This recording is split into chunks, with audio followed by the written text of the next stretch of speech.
of North Huron accept the agenda for May 21st, 2019 council meeting as presented. Kevin Faulkner, Chris Palmer, all in favor? Carries. Disclosure of pecuniary interests, if any. Not seeing any, we'll continue. Public comments. This is an opportunity for the public there to stand up and address anything that's on the agenda tonight, any concerns or comments you have. You can have up to 2 minutes. It's not a question and answer period. Just give us your comments and thoughts on anything that's on the agenda. Seeing none, we shall move on. Number 5, consent agenda, that the Council of Township of North Huron hereby adopt consent items 5.1.1 to 5.1.2. And further, the Council of Township of North Huron hereby receive comments, consent items 5.1 to 5.3.3 for information. Do I have a mover? Kevin Faulkner. Do I have a seconder? Rick McBurney. Is there anything in the consent? Go ahead, Chris. It was just, I know that I've been asking for water results for Belgrave. And I had notes. They were on last meeting, and I had notes that that they were there, and I just sort of skimmed by. I said, it goes through. This process goes through fast, and I missed it. I just wanted to thank Dwayne and Sean for getting them there, and I hope that it continues, periodically. Thanks. Thank you. Any other comments or questions on that? Anything in that agenda? Seeing none, I call the vote. All in favor? Passes. I'm going to go to minutes. I don't have anything. I'll run into trouble. Minutes of the regular meeting council. Oh, sorry. Yeah. Yeah. Sorry about that. So public meetings, hearings, and delegations. Mike Hosner, the manager of Public Works for the County of Huron, on the proposed pedestrian crosswalk in Blythe. My friend, could you step to the podium? Sure, thank you. Reeve Bailey, members of council, staff, and members of the public. Bear with me while I get this presentation up.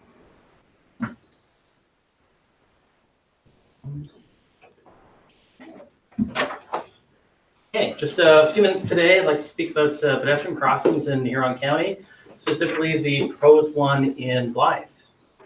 And I'm also looking for feedback on the steps forward over the coming months. So feel free to ask questions. So a little bit of background on pedestrian crossings. They are different kinds. So you have one here in Wingham. It's called an integrated pedestrian signal, and I'll describe a little bit what that means in a moment. The summer of 2016, we also installed an integrated pedestrian signal in Zurich. The summer of 2017, we installed 4 pedestrian crossovers, which was a new standard that Ontario put in place in Clinton. And last summer, we've had requests for additional review of pedestrian crossings. So last summer, we began that review of Huron Park, Lawnsboro, Blythe, and Seaforth as well. And this March, we received that report and we circulated to the staff of those affected communities. And I'm here to speak to about the Blythe one today. A little bit about the types of pedestrian crossings. I'm going to go through this fairly quickly. There's the PXOs, which is a new Ontario standard, which you are seeing being installed more and more. There's different levels. So there's type D, type C is what you've seen in Clinton. There's type B and an A. And there's traffic signals, the traditional red light, yellow light, green light, with pedestrian crossings. There's 2 styles of those. One's called a mid-block, so it doesn't coincide with a traffic intersection with vehicles. It's between intersections. That's a mid-block. Then the IPS is an integrated pedestrian signal. It coincides with an intersection. So there's typically stop signs in 2 directions and lights in the other direction. And that you have one here in Wingham. Then there's a full traffic signal, which you also have in Wingham with all lights stopped in all directions. Pedestrians can actually go. The types of crossings that are installed are based on the traffic volume that goes through those intersections and those roads, the number of lanes of traffic, the speed limit that's there, and of course, the number of pedestrians that use that location. Based on the combination of those things, different levels of crossings will be recommended. So just a little bit of a visual. This, what you see in front of you here is a level 2 type D. So it's the starting level of the pedestrian crossing. It is simply just signs and line paint that's on the road. The next level is a type C. This is what we installed in Clinton. It looks exactly the same, except it has flashing yellow lights on top of those signs. There's the next level up, which is a type B. You may have seen them. They were recently, in the last 8 months, I believe, installed in Listowel and other areas around surrounding communities. And there's the highest level. I'm not aware of any in this area, but there certainly are in many of the urban areas. You've probably seen these in other locations. And then finally, the integrated pedestrians signal with the actuated by pedestrians, and again, the familiar red, yellow, green lights. In Blythe, so last summer we initiated a review of Blythe in terms of traffic volumes and pedestrian counts. And we looked at the urban area between Drummond and Wellington Street. So we hired Burnside Engineering, and they went out on one day. On one of the days they went out was July 15th. And they looked at pedestrians crossing the road in various intersections in Blythe, and they noticed that Drummond and Dinsley where people tend to cross, but there was a higher number of pedestrians crossing at Dinsley. They then returned in August to a sold-out theater event. They were there during the day and then also in the evening. Again, they observed both Drummond and Dinsley, and they found that there was twice as many pedestrians crossing near Dinsley than at Drummond at that time. And if you're interested, that's some of the metrics. This is how those warrants, what we call warrants for different types of crossings, are measured. So there's approximately 472 crossings, but about 94 of them would cross at an intersection or where a crossing might be. Others were just crossing, which they will choose to cross at a crossing, or they will choose to cross otherwise. So this is what they came out as a preliminary layout. It may be a little bit hard to see, but this is at Dinsley. So the crossing itself will be the north side of the Dinsley intersection. And there's a couple of features that I want to draw your attention to. In this case here, there are what we call bump outs. So the sidewalk or the curbs bump out towards the lane of traffic.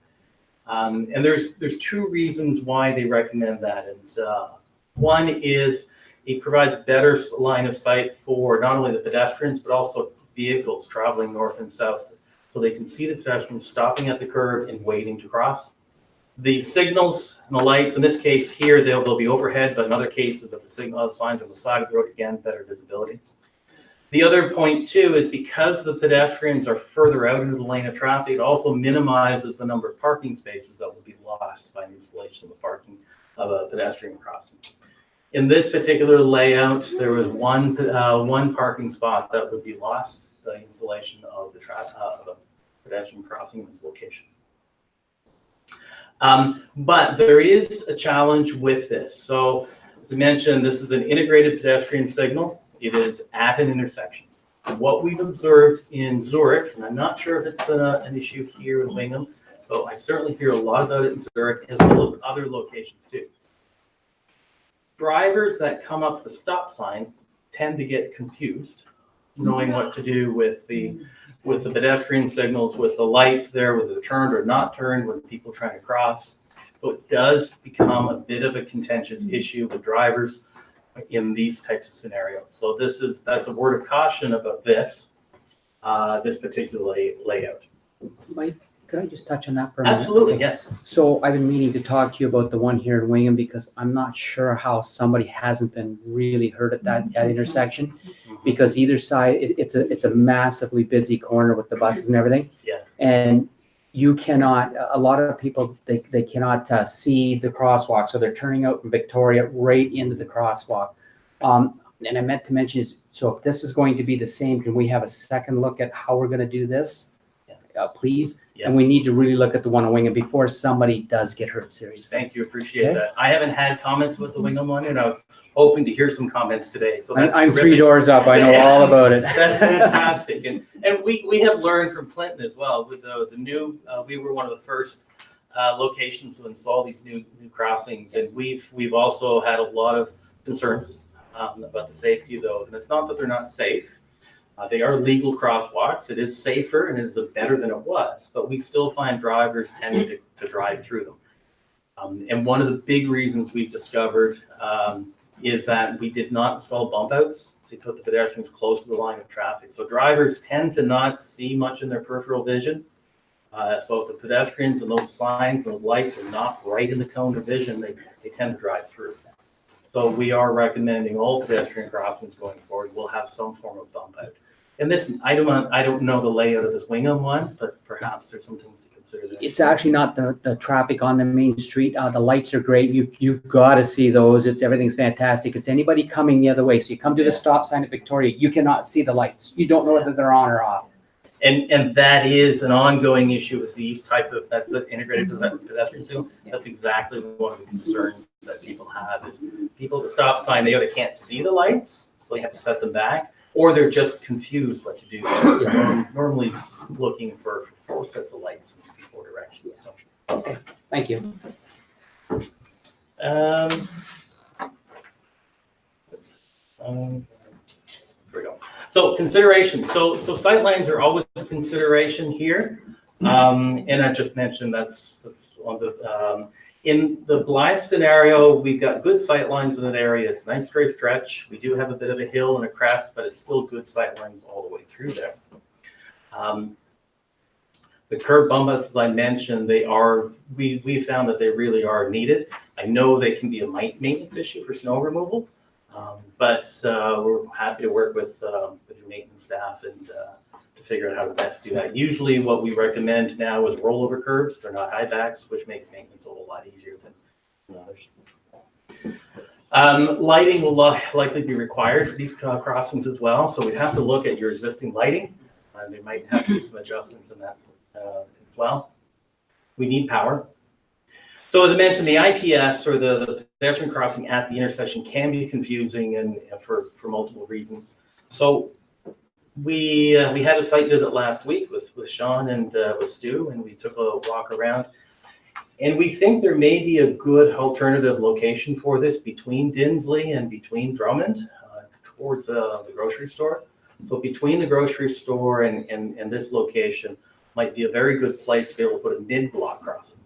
You avoid a lot of confusion with drivers. And my concern, particularly during event periods, when you have a lot of people, a lot of drivers going through that location, a crossing at the intersection just might add to the confusion with drivers trying to turn left and right and people all over the place. With a mid-block, it's pretty simple. There's no place else to go but to stop people across.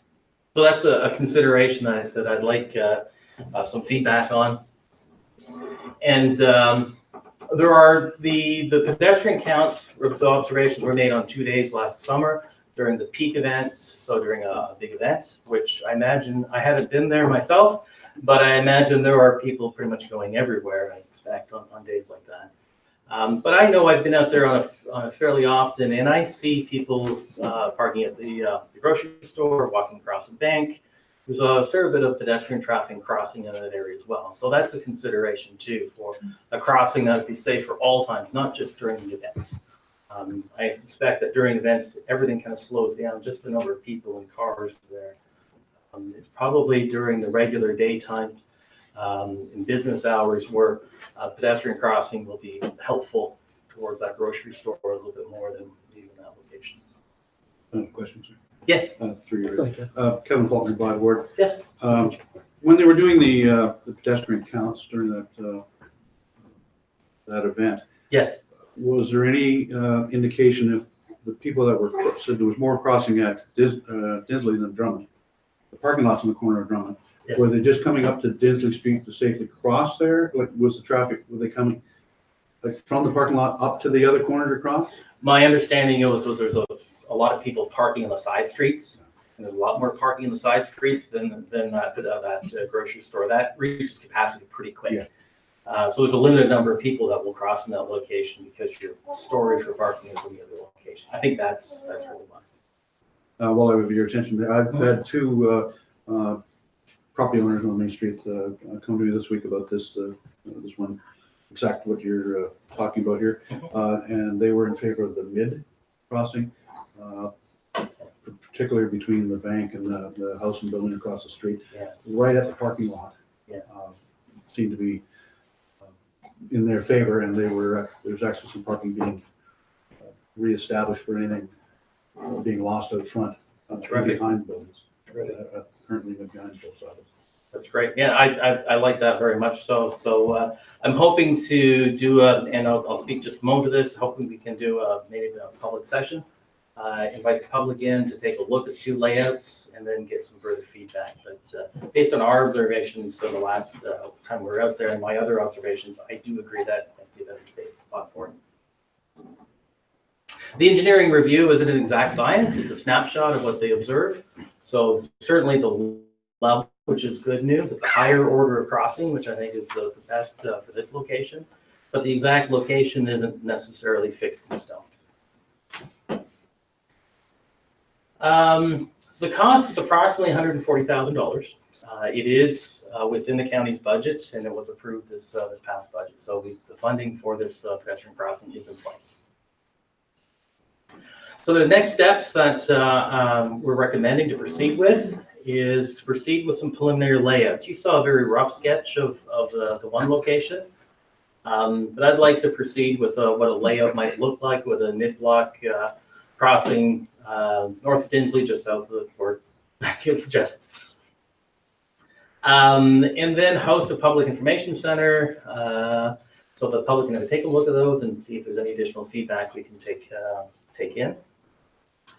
And then come back to council here with what we've heard and with a recommendation of the exact location and some of the details. Street lighting, some power, there's a few things that we need to work out. Parking, I suspect, will be a big conversation in terms of if we're going to have to cut some parking spaces, are there alternate spaces where those parking spaces could be moved?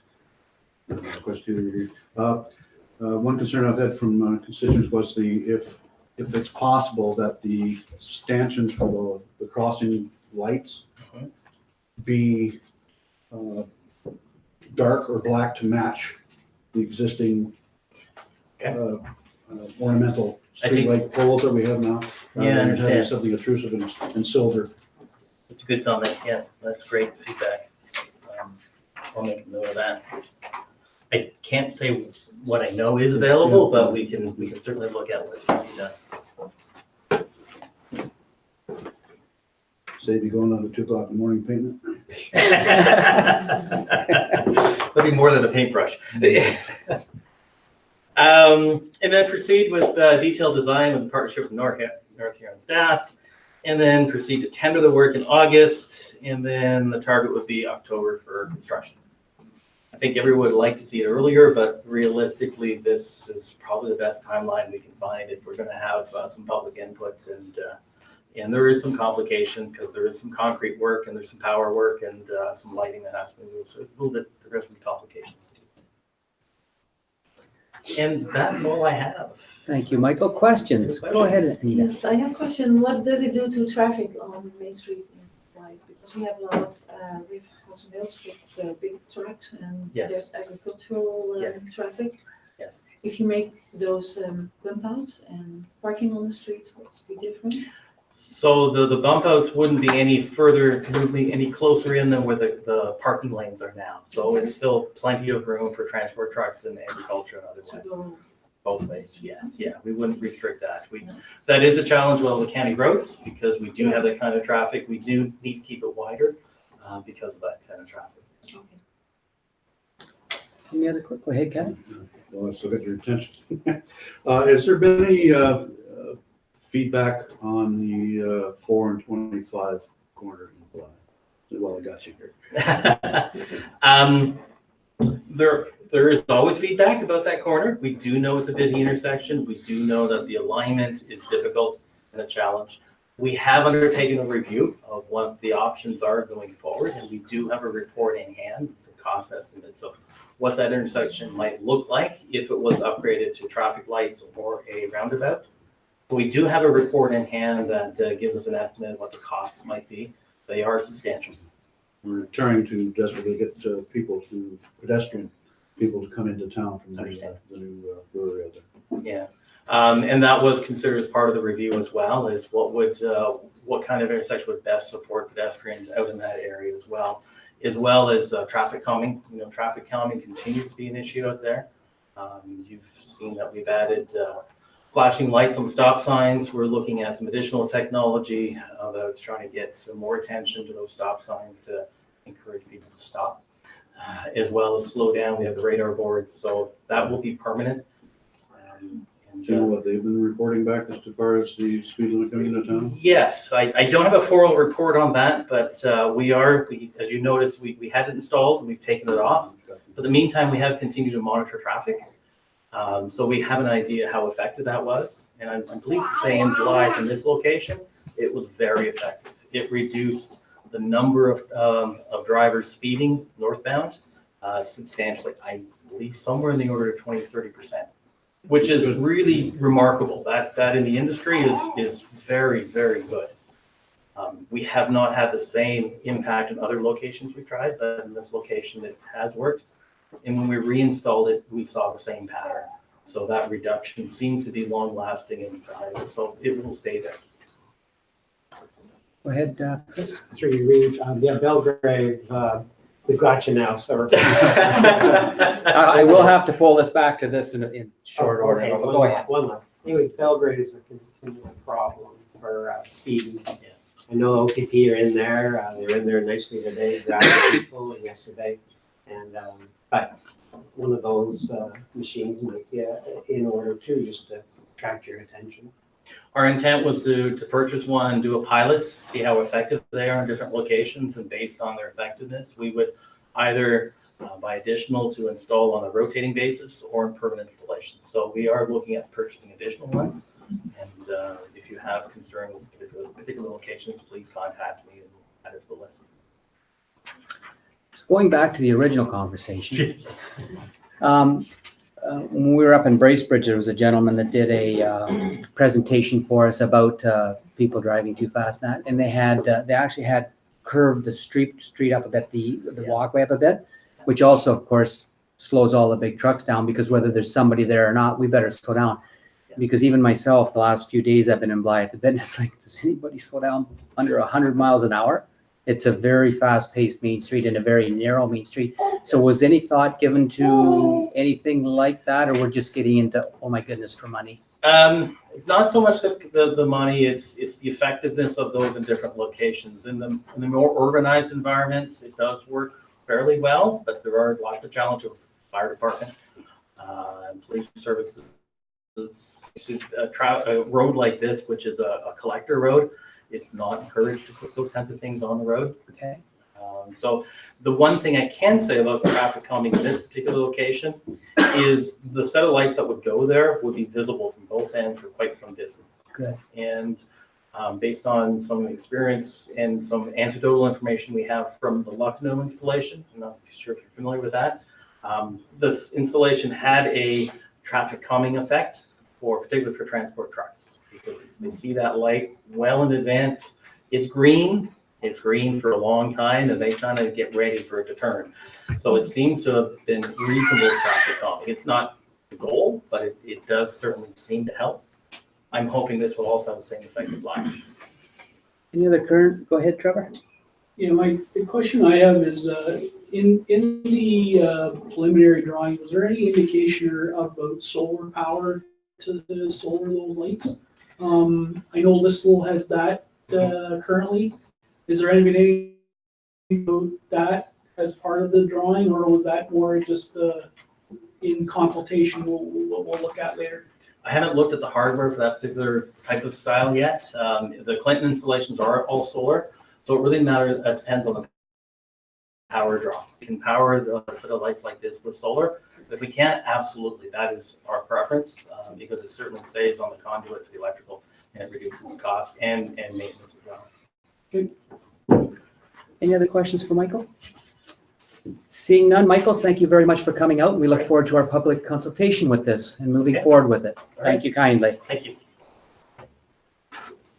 6.2 is Doug Searson, SG Capital Advisor, the A2A Development.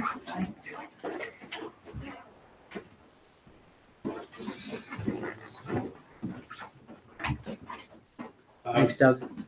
Thank you, Reed Bailey and the council having me back and report on the application for an extension to the subject properties for another 6 months from the draft plan approval. I can report right now, in addition to the communications prior to presenting to your council, I've had further communications with the investor group, which is based out of Singapore, as you know. And they do now have approximately 40, 42, 44%, it's hard to count, percent of the investors contacted. Keep in mind that there are 10 properties in Ontario. This is one property of the 10, and there are hundreds of investors. So the good news is that they are very interested, as I've reported, on making something happen. And they have a lot of capital sitting in Ontario. They want the capital out. And they can't get that capital out unless projects move forward. Thank you very much.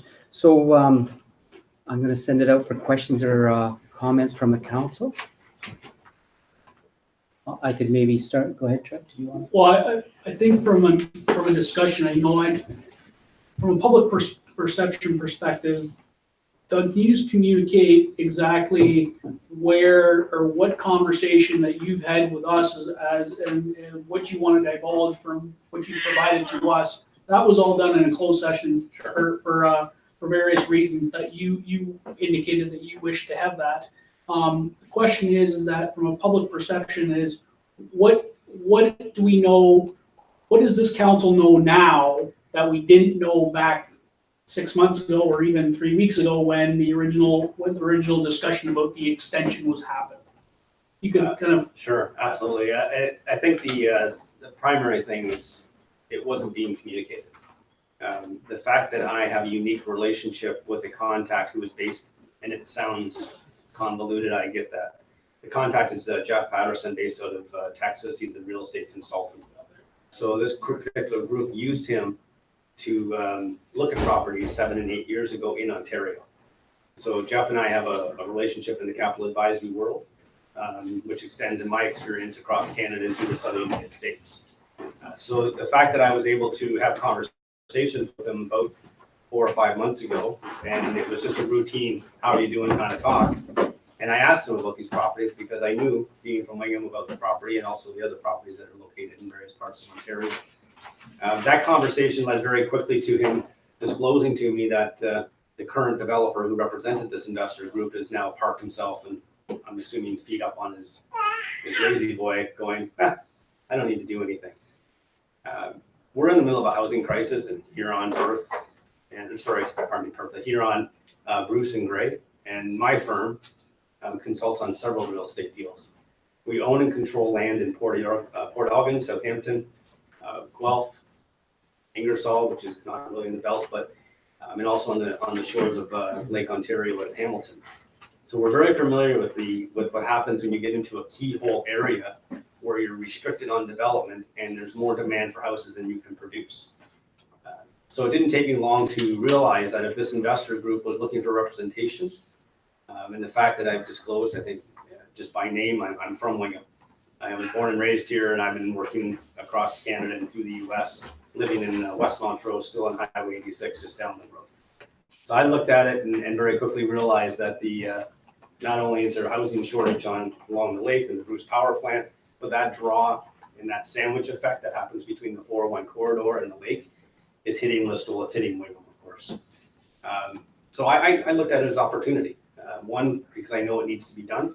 And two, it was low risk to go and represent an established investor group. If this investor group came to me with some ridiculous transactional request, to buy them out, I'd pass on it in a second. But the investor group has disclosed to me that they know that their money was going to be tied up for 10 years. That was their original pro forma, was 7 to 10 years before they get their capital back. So they're willing to sit and get paid to wait, I guess is the expression. So knowing that they would get paid to wait and we could buy maybe a little bit of time by getting an extension, puts everybody in a better position to provide houses faster. Plain and simple, we're ready to build. We have 65 agents on the side note, 65 real estate agents who are gathering in Guelph Thursday, so 2 days, no, sorry, today's Tuesday, in Guelph on Thursday, and they are hungry to find places that are affordable because the wall of real estate wealth has moved from Toronto through Milton, all the way down into Guelph and Kitchener-Waterloo. So they're keen. We put the call out as to run a bit of a mock-up to see how much of our demand for Port Elgin and Southampton. We don't mention Wingham. Tomorrow it'll be more public knowledge than it was obviously prior, but we'll be test marketing that. If we don't have an extension, then we'll just redirect the 65 agents to available inventory. And I think that's something that the town, and I'm just going from my own personal connections in the community, the town needs. It needs real estate agents from outside looking in and say, hey, if there's new houses being developed, whether it's people who live in the community wanting a new inventory home, or people from outside the community coming in and increasing their tax base and using the services and helping to bring restaurants and services back into the core of the community, the houses are necessary.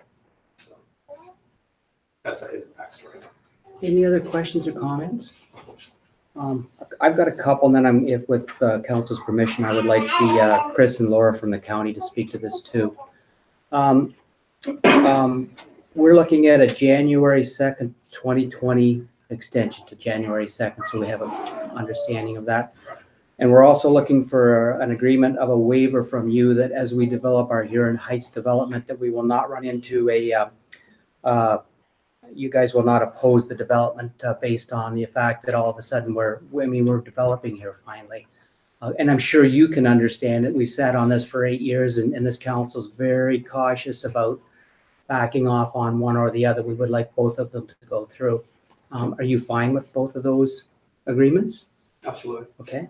If I could just have Laura, do you mind, and Chris just come up and again, for the public and for ourselves, remind ourselves, because for the people in the audience, we did actually turn the A2A down less than a month ago because there was no consultation with them. They were not returning our calls, and this gentleman stepped up to the plate after we turned it down.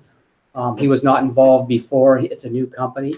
It's a new direction. So we're just kind of having everything come at us at once. If you folks don't mind, I appreciate it. Not at all. Maybe to come back to through Councillor Seep's question just about what has changed now from when you made your previous decision. Looking at this from my perspective as an economic development officer from the county, what has changed in this situation is we have gone from a situation where, like yourselves, we did not have a solid connection with the investor group. I think based on Doug's earlier talk just beforehand, you can see how complicated this arrangement is. From the county's perspective, we were looking at a situation where a rather significantly sized from a county's perspective housing development was looking at being deemed. And again, coming back to that earlier point, we were very short on housing. And the last thing we would want to see is a housing development that is that far along end up getting stopped in its tracks. When we became aware of Doug's connection in this situation and his potential to be able to develop this site, we thought that it was an opportunity that we should not miss. So again, when now that he's come before you, I think if you were to grant this extension, it becomes incumbent upon Doug to convince both your council and Huron County Council that he has the means to move this development forward. He's aware that he has that 6-month time window to do that and is aware that the ball is in his court. I know that another question that has come up, I think rightfully so, from this council is whether or not that would unduly restrict the steps that this council has taken in order to look at developing Hutton Heights. And again, to echo comments I think that were made at the closed session of council, we do not believe that that's the situation. We think that both can proceed and that it would be most prudent for both to proceed at this point.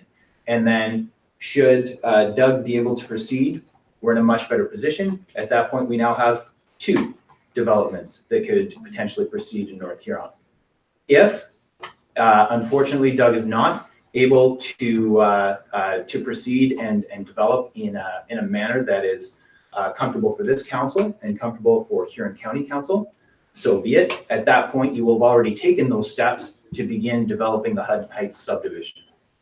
So again, that's our perspective from Huron County Economic Development, and I'll just let Laura talk to the plan. Sure.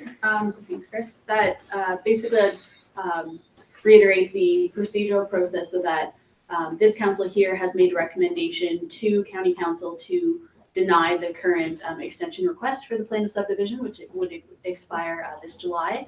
So council can reconsider that motion in light of the new information that's being presented, and you do have the opportunity to reconsider that recommendation. The request for extension has not been brought forward to County Council to date, so they have not been presented with any motion or report to date on this, and it would be going to the next County Council meeting in early June. So this is the opportunity to, if there was any reconsideration of that, and if you are going to change the motion and bring the newest information to County Council. So that would be the remainder of the process before the expiry in July. And then if there was a new condition being added and also an amendment of the current conditions, currently there's the condition that was put on the last extension about registering phase 1, but it would be out of date if a new extension was granted. Thank you very much, Laura. I'm going to have council's giving. Is there any more questions or concerns or statements council would like to make at this point? Go ahead, Trevor. Laura, I just want to reiterate that the fact that if council were to grant the extension, based on the information that Huron County now has with our potential acceptance of that extension, would would the county development or planning department have any issue or concern about that to county council at that time? So we would be forwarding your recommendation. But what I'm really asking is you're not going to recommend something other than what we're recommending. Right. Is Well, that what I'm hearing? so my current recommendation was recommending for a recommendation of denial. Correct. So at this point, it would be if it was council's wish to bring forward a recommendation of an extension. Yeah, so if we recommended an extension, Yes. would your recommendation change from denial to an extension is really the question I'm asking. Right. So mine was based on the planning consideration. There is, like Chris mentioned, the need for housing and the fact that this has already been given draft approval and has had consideration given to it for its current plan of subdivision. So in this case, I would take into consideration with my recommendation to County Council, North Huron's recommendation. Okay, thank you. Chris, did you want to speak to that? Yes, I just wanted to say that Huron County Economic Development will be very much in favor of when that extension is brought to County Council. Thank you very kindly. And yet, Any other questions for these folks? Seeing none, thank you very much. I'm going to ask Carson to speak to the procedure. Okay, so normally in situations to reconsider or rescind, there's 2 options. The first is a motion to reconsider, and technically in those scenarios, that's for a motion that is being considered at the same council meeting, so that wouldn't apply here. So, but for training purposes and education's sake, normally there's a time limit, and these are normal for reconsideration, and those are normally considered at the same meeting. And with the motion to reconsider, someone who passed that motion at the previous, when the original motion was considered, would have to be the one to bring the motion to reconsider forward. And the motion to reconsider requires a majority to pass. But for this situation, we would be using a motion to rescind. So the difference here is there's no time limit for a motion to rescind, where a motion to reconsider was within the same meeting. And so with a So this is more applicable because the original vote was a few meetings back now at this point. And so with a motion to rescind, there's normally two options. The first one is normally a notice of motion is put forward for a motion to rescind at the next council meeting. But because of the situation we're in now, since Laura's recommendation to county council is happening prior to our next council meeting, we would have to, there's also the option where we rescind without a notice of motion. And the only difference is if there is no notice of motion, it becomes, the vote has to be 2/3. So for this council, it's 5 out of 7 compared to if there was previous notice, it would be a majority vote, which would be 4 out of 7. And so in this case, we would have to use the second option, which is a motion to rescind without previous notice, based on the fact that there's emergency action being required, specifically that if council ends up recommending to approve the extension of A2A for the A2A development, that it would need to go to county council prior to the next meeting of North Huron's council. Having said all that, we have two motions that we can put on the floor, and I think we'll do them now. And if they're going to be motions that are, what do you call that? So yeah, it'll have to be a recorded. Yes, sorry. So both will be recorded votes.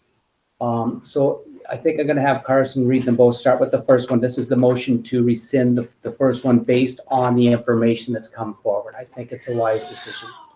So that the council of the Township of North Huron hereby rescind motion 17719 relating to the recommendation that Huron County Council denied the request by Weston Consulting on behalf of Wingham Creek A2A Development, Inc. for an extension of draft plan approval of plan of subdivision file 40T1200001 adopted at the April 15th council meeting in light of new information provided.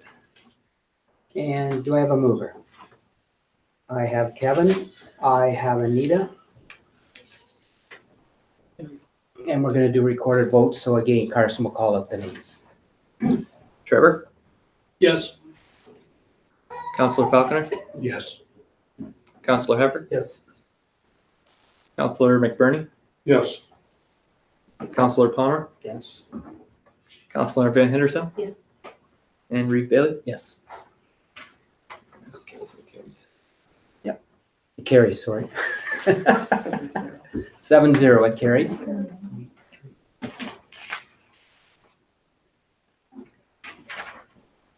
And I think now we'll bring forward the motion that we would like to agree with. And we'll have Carson again do. Okay, so this motion is just based on the discussion that happened here.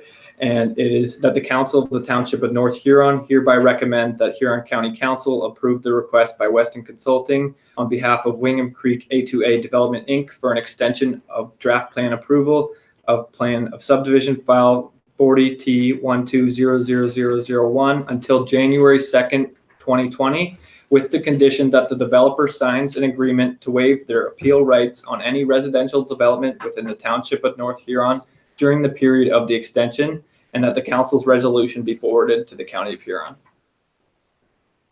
Do I have a mover? Chris Palmer, seconder. Paul Heffer. Again, this will be a recorded vote. This one doesn't have to be. Oh, this one does not have to be a recorded vote. All in favor? Unanimous, it carried. Thank you very much. Thank you, ladies and gentlemen.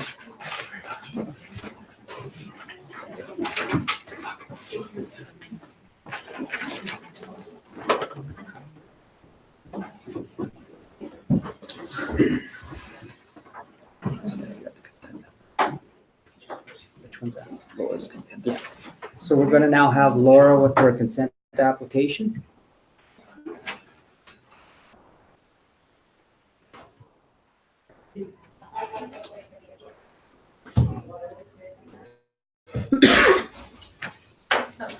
Good evening, council. So I am presenting for consent application C29-19 for Rickland Farms. It's for a property on Long Creek Road, and it's a surplus residence farm, severance to create an AG4 lot severed off of the farm. So the subject property is at 38633 Long Creek Road and is designated agriculture and natural environment and is zoned AG1 general agriculture and also zoned NE2 natural environment limited protection. The area proposed to be severed is approximately 8.3 acres and the area and farmland to be retained is approximately 141 acres. The land to be severed currently contains a dwelling, a shed, and a solar panel.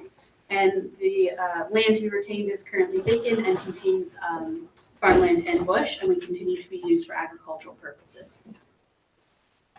So you can see on this aerial photo from the 2015 aerial, the proposed severed area is outlined in red, and the retained area is outlined in green there.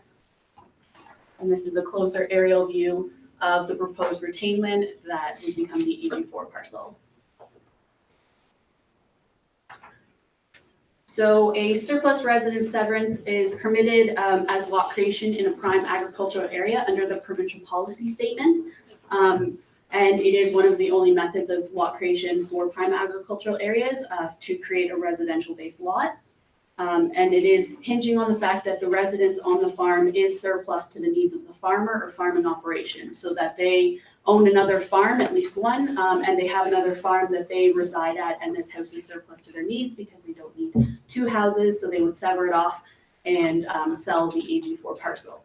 It has been done in reverse, where the farmer ends up staying on the AG4 and sells the farmland to a different farmer who it's surplus to, but either in the end, the intent of the severance is that there is vacant farmland for a farmer to continue to work, and then the AG4 parcel is created for a house. So here are some photos, and this is the solar panel that would stay with the residential property, and then you can see in the corner there that would be some of the area, and that currently contains the septic system, which is why it's proposed to be added to the severed parcel. So within the North Huron official plan, there are specific criteria that require to be evaluated for a surplus residence severance. And this includes that it is surplus, as mentioned. This is verified by the farmer if they are the ones declaring it surplus, providing the address of their home farm and any other farms they may own to show that they already reside somewhere else. The house is at least 15 years old. And it is habitable, and the area of farmland attached to the surplus house is kept to a minimum. So these are not larger, oversized AG4s with the intention of creating small farms. We want to keep them in with their intent as focusing on the house as the subject of the severance. In this case, there was some bush proposed to be severed with the house to allow maintenance on either side of the laneway, and again, a bit of land to accommodate the septic, because we want to make sure that the entire system is kept on the AG4 with no lot lines bisecting it. We do have to take into consideration the minimum distance separation formula if there are barns kept on the retained lands, on the retained lands for the farmland. In this case, there are no barns on either the severed or retained, so it wasn't an issue. And that there were no previous separations of land for residential purposes since 1973. In this case, there was not a previous severance. And the retained lands do meet the minimum size, and there was no aggregate considerations in the area as well. So you can see this is the proposed retained farmland parcel. So at the end. So this property will be automatically rezoned if the severance is approved by the county. So the AG1 zone on the farmland would become AG2. It's the restricted agricultural. There's no restriction on the agricultural use. Typical agricultural uses are still permitted. The restriction is that a new house can't be constructed on the remaining farmland, and that's a condition from the provincial policy statement, so that you don't place the house back on a farm that just had the house severed off. The AG1 that will be on the severed parcel is automatically rezoned to AG4, which recognizes the residence. So I'm recommending that council recommend approval of this application, and we do have the applicants here tonight if you have any questions for them, and I've included the conditions in my report that I'm recommending. I'm going to read out the motion that the Council Township of North Huron hereby recommend approval of the consent application report C29-19, owner Almer Bulk, and I apologize if I said that wrong. Brickland Farms, property description 38633 Moncrief Road, part lot 29, concession 2, East Wawanosh Ward, Township of North Huron, with the set out conditions. Do I have a mover? Anita? A seconder. Kevin, sorry. Questions and comments? Go ahead, Chris. Through you, Reeve. Laura, I'm going to be mentioning this every time there's a severance. So. And it's got to do with, I was happy to see the number of acres involved, and I can see that there's bush and all that business, but the NE2 is a concern. And what I'm after ultimately is we have an Amish Mennonite presence here, and you know, I want to be able to offer them dwellings for the young folks. And you know what they need? A horse and a garden and probably a place to put the horse. So is that available? For this specific property. There is a bit of pasture land on Yes. on the west side of the property. Can they build a, I don't know, a little shed to put the horse in? Yes, accessory structures are permitted in the AG4, But the including livestock. okay, yeah, I know there's a few allowed. But the NE2, does that restrict it or not? So there can't be development in the NE2. It's currently zoned NE2, and that doesn't change as a result of the severance. So it's also designated natural environment in the official plan as well. Okay, as long as with those two designations, well, I know the what is it, it's the small farm designation. The AG4? AG4, sorry, that works. So as long as that, not saying that they're going to buy the place, but it's available and they're going to be looking, I can tell you that. Anyways, so that makes me happy then. Any other questions? Go ahead, Kevin. Through you, Reeve. Just by looking at the aerial photo, is any of the land drainage passing through this new parcel?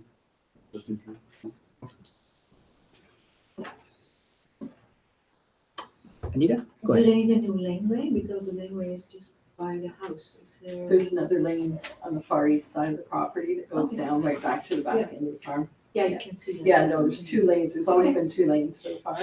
So, yeah, so we didn't have to worry about that this time. And if I could speak to that, Reeve, something that I've been working with North Huron Public Works about farm entrances and entrances in general as a result of severances. So I've added as this that an entrance permit application is submitted to North Huron. So that gives the opportunity for North Huron Public Works to review where, because the farm will receive a new 911 address, the existing 911 number stays with the house. So they will review where the existing farm access is for putting the flag out, emergency access, things like that. There wouldn't be an application fee for the applicants in this case because they already have two entrances. It would be, for example, if you were turning one lot into 2 and they'd only had one driveway, then you'd be applying for a new entrance. This just allows, it's basically just a paper trail for North Huron to go out and slot the time to go review where it is.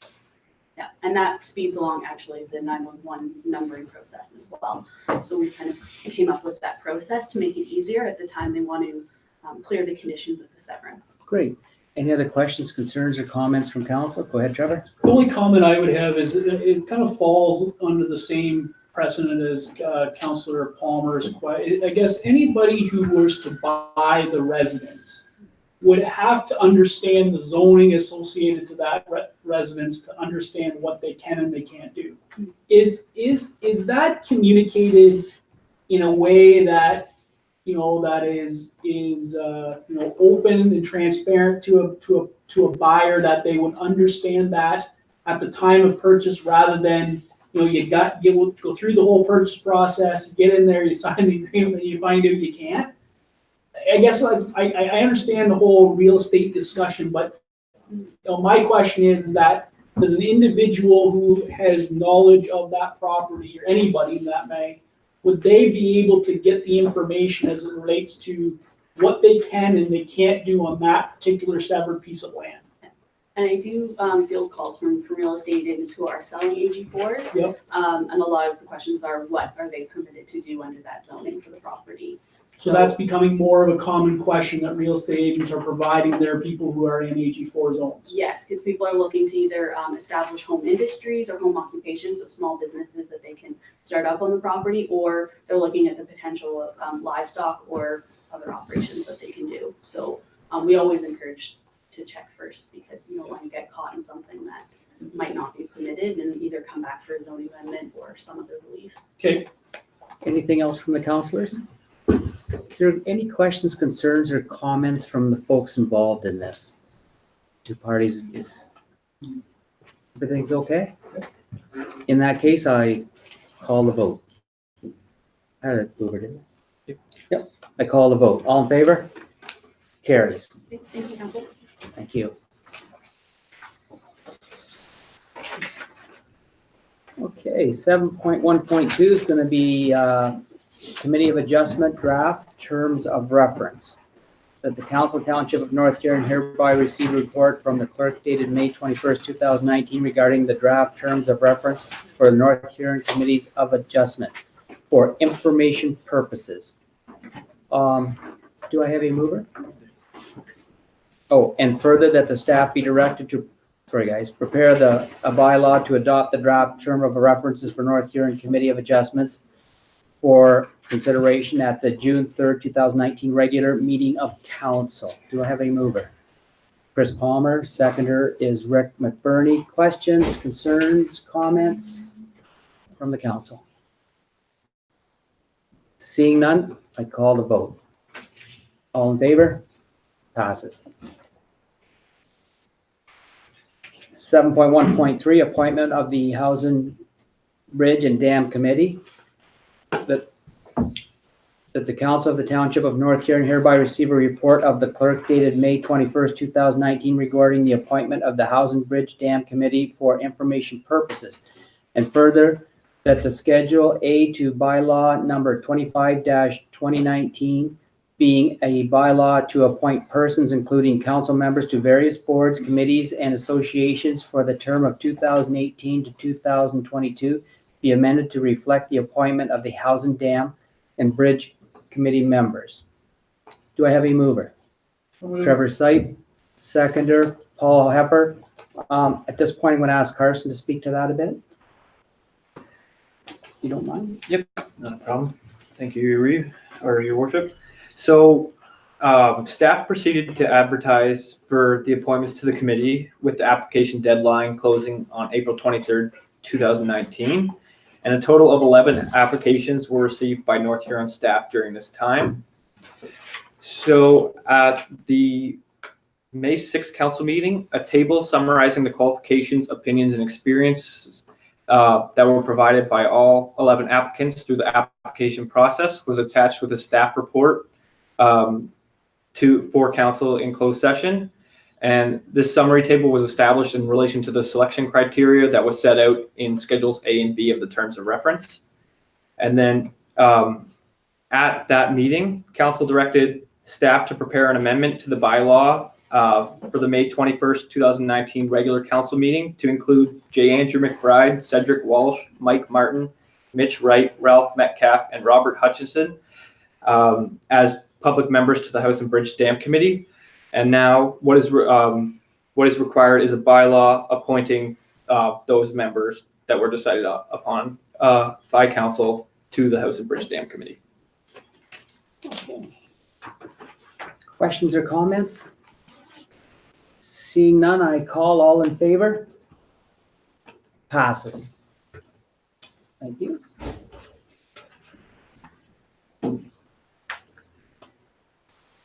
Seven point two, we're going to go to strategic asset management policy, and that the Council of the Township of North Huron hereby receives the Director of Finance's report dated May 21st, 2019 regarding a draft strategic assessment management policy for information purposes, and further that the council directs the clerk to prepare a bylaw to adopt the policy on the June 3rd, 2019 council meeting.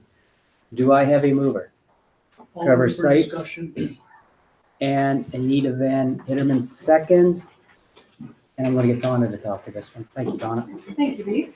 So on January the 1st, 2018, a new asset management regulation came into force. As you know, asset management is one of the primary focuses of municipalities and has been for the last couple of years.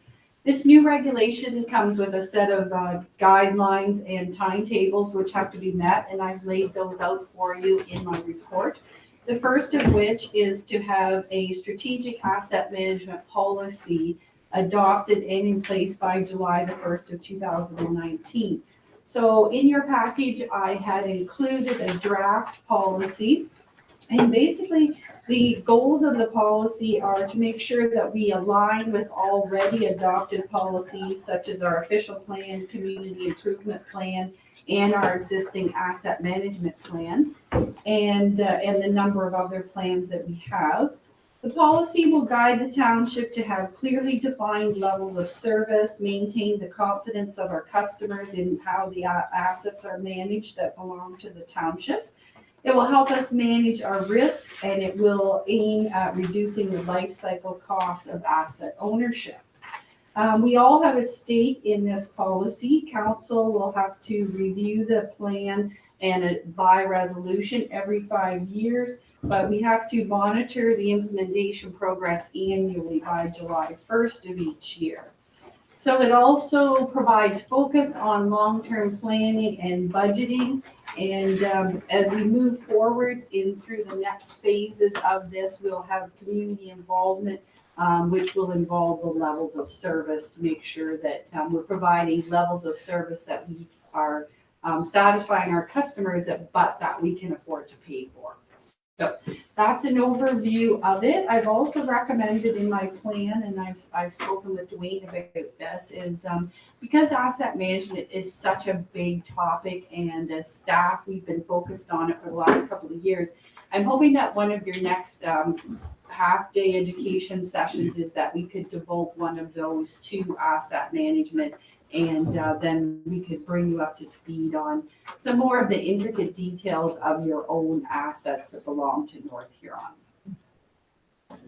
Questions or comments from the council? Seeing none, I think, Donna, that actually, I'm thinking that would be a good time to have that as when we're doing our strat plan. I don't think we've done it yet, strategic plan. We need to have a good hard look at it and make sure we're on still. The direction hasn't changed considering the cutbacks we're getting from the government. Having said that, Trevor, just a quick one. You asked, you've passed that motion for conversation purposes. Are you still passing it as the original written? Yeah, no, I really, it was more to just to make sure that Donna had a chance to communicate what the asset management policy was. The only question I had through you, Reeve, was the previous council had significant amounts of time or discussions about asset management. Obviously, with the new council turnover, we haven't had that yet. And in July 2021 will come sooner rather than later, and it will come quick. As we are today, Donna, where are we compared to that deadline? Are we trending where we're not going to have to significantly push for that deadline, or are we going to be pushing hard to get with issues with resources as it relates to that deadline? Yeah, so it is only 2 years away, which sounds like a long time, but it certainly isn't. And so as I've outlined in my report, the next phases are going to actually require some outside assistance from experts to help us get through, because we certainly don't have enough staff on hand at this point to be able to do everything that we need to do. So we have to get this policy passed first, which gives us our guiding principles of how we move forward. And, I've worked with Sean and his staff on various data gathering, but it's going to be, full steam ahead for the next 2 years in order to be able to meet the next deadlines. Now, one of the things that we do expect to give us a real boost up on this is the water and sewer master plan that we've been working on. And so, as you know, the most significant part of our assets are water and sewer. And so, as that project completes and some reports start coming forward, we're going to be gathering some really good data to help us realize the next phases as we move forward to 2021. But we can't just leave it, and we've got to keep working ahead, if that's what your question is. Yeah, no, that was my question. It was, and I think, my take on the report, really, the part that really sticks out to me is of $214 million in asset replacement, 23 million of it is already past its useful life. So 10% of our replacement costs, we're already got assets that are past their useful life. So the question is that, those are gonna be discussions that this council has and councils in the future to determine, one, are those assets really needed? And two, if we do need them, how are we gonna pay for them? Because, $23 million is a big number, and we need to figure out options, and an annual investment of $5 million. I don't know that any council from here to Toronto today is going to be able to afford an annual investment requirement of $5 million. So, I think that's the conversation is that all amount about asset management is we have lots of assets in the municipality. The question is do we need all of them? And that's really where I think this asset management plan is going to start to pull those data out for us. Thank you. Any other comments or questions? Go ahead, Paul. I feel with so many of us knew the sooner we can have that course that was mentioned, the better the training session, the better off we'll be. Good idea, Paul. Many rookies here. Oh, yeah. And Trevor's not giving you the bad information yet. Go ahead, Chris. I can't wait to get the bad information. We got to pay for Anyways, it. through your Eve, that's the buildings are the big one, and we know across the road is one of the tough ones. So it'll be really good to get up to speed on dive in on that one and find out what we can do about it. Everything else is it's machinery and the vehicles and land improvements, like that's all normal steady stuff. I think we do have some space and room with the buildings, I hope. Anyone else? Seeing none, I call the for passage of the motion. It's all in favor. Thank you. Passes. Recreation and Community Services are next. The Wingham Farmers Market. That the Council of Township of North Huron hereby receive the report of the Director of Recreation and Community Services dated May 21st, 2019 regarding the Wingham Farmers Market for information, and further that the Council continue to support the land use agreement for the Wingham Farmers Market 2017 to 2019. Do I have a mover? I have Paul, seconder, Kevin. Vicki, could you speak to this one? Yes, Your Worship. Basically, before you is an informational report regarding the Wingham Farmers Market. The Wingham Farmers Market is in their 5th year of operation.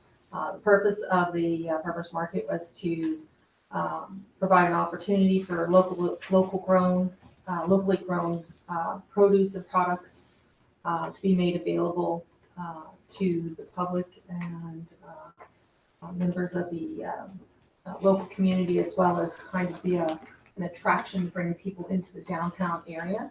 The farmers market operates under a land use agreement with the Township of North Huron, and the land use agreement provides basically the use of Crookshank Park at no cost. The land use agreement was approved by council and has been in effect for 2017, 18, and 19. In the future, staff may be bringing a report forward regarding the extension of the agreement. For now, it's operating this year under that premise. Questions or comments from the council? Seeing none, I call who's all in favor of the motion? Carries. 7.3.2, strides for mental health, that the Council of the Township of North Huron hereby receive the report from the Director of Recreation and Communication Service dated May 6, 2019 regarding the Lexi Brown Strides for Mental Health Memorial Run 2019 for information purposes. Do I have a mover? I have Anita, seconder. I have Paul. Vicki, could you speak to this one too, please? Yes, Your Worship. Earlier this year, staff were approached by a very enthusiastic group of individuals who wanted to organize a charitable run in memory of Lexi Brown. The Stride for Mental Health group have organized a 5 and 10K run, which is scheduled to take place on Sunday, June 2nd in Wingham. For the most part, they'll be utilizing the trail system, and the event is being supported by the Tanner Steffler Foundation. The proceeds from the event will be going towards providing additional mental health community initiatives. Thank you very much. Questions or comments from the council? Seeing none, I call all in favor. Carries.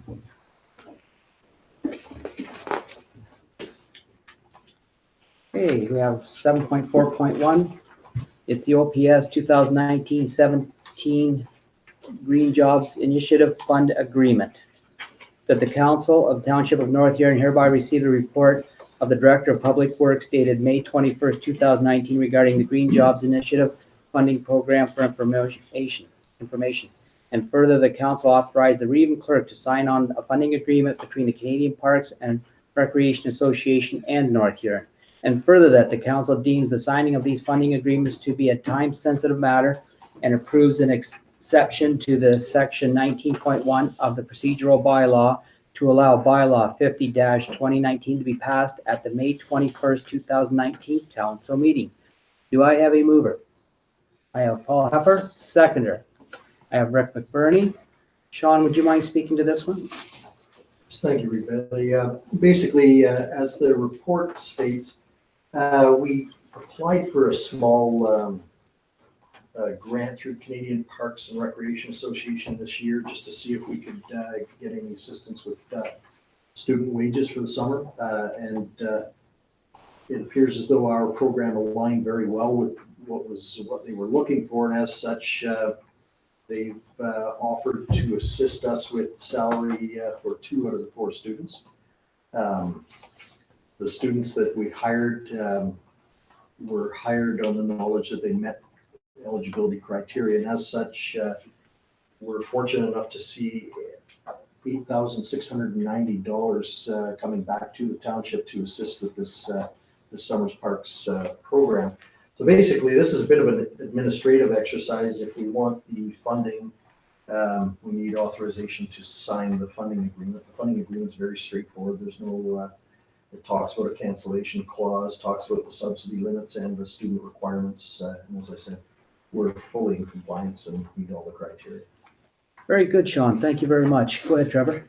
Sean, one question I did have, is there any reconciliation or any report you need to provide other than this approval of the funding agreement? Is there anything that we have to provide them after the year, after the students leave? There's some standard documentation both before and after. There was, we had a contract that we had to enter into with the students to make sure that they met all the health and safety criteria, that they met the eligibility criteria specifically, that they had come from post-secondary education programs and were going back into it. Okay. And then after the fact, there's criteria, forms that have to be filled out to basically terminate the program. Okay, thank you. Any other questions or comments for Sean? Go ahead, Chris. I don't know, just a small one here, like the subsidy, the eligibility would be $86.90 is what we're expected to save, but the max is $57.12 per applicant. So just so I understand it, is you're just guessing number of hours that? Through you, Reeve. If we had the 5712 was the maximum eligibility, had we been hiring them for a slightly longer term. Okay. So it's based on the number of hours of the term. I was pretty sure. Yeah. Any other questions or comments or concerns for Sean? Seeing none, I call the vote. All in favor? Passes. 7.4.2 is the Parks and Trails Memorial Request. That the Council of the Township of North Huron hereby receive a report from the Director of Public Works and the Marketing and Administration Assistant dated May 21st, 2019 regarding the proposed Parks and Trails memorial policy for information. And further, that the staff be directed to develop the draft policy governing the purchase and installation of memorial assets for council's consideration. Do I have a mover? Kevin, and seconded by Paul. Sean, would you speak to this one again? Yes, thank you, Billy. As mentioned, this is kind of a joint report. A lot of assistance came from Denise Lockie over at the rec department. It's in response to a long-term and kind of routine request that we see coming from the general public. There are people that want to memorialize their loved ones through planting of trees, purchase of park benches, a number of other ways. And basically, we're looking for direction from council. If this is something that council feels would benefit the community, then staff will proceed with developing a policy surrounding that. I took the liberty of perhaps jotting down a few points that are found in the report to just try to contain what we were thinking of from a staff perspective. Specifically, the initiative, we would like to see it being a cost-neutral initiative bearing no financial impact on the taxpayer, including the initial cost for purchase as well as time and material associated with installation. We understand that there would be some maintenance over time with some of these things, but the idea was not to increase the operational burden.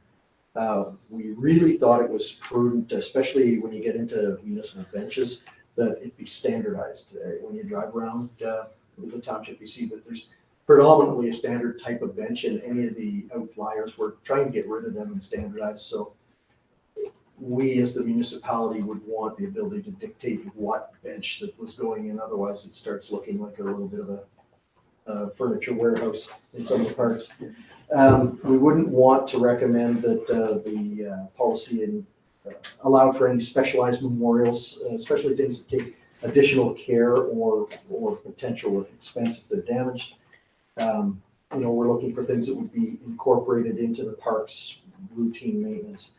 So as you go down, and same with the tree planting idea would be that we would want to see well-established trees planted.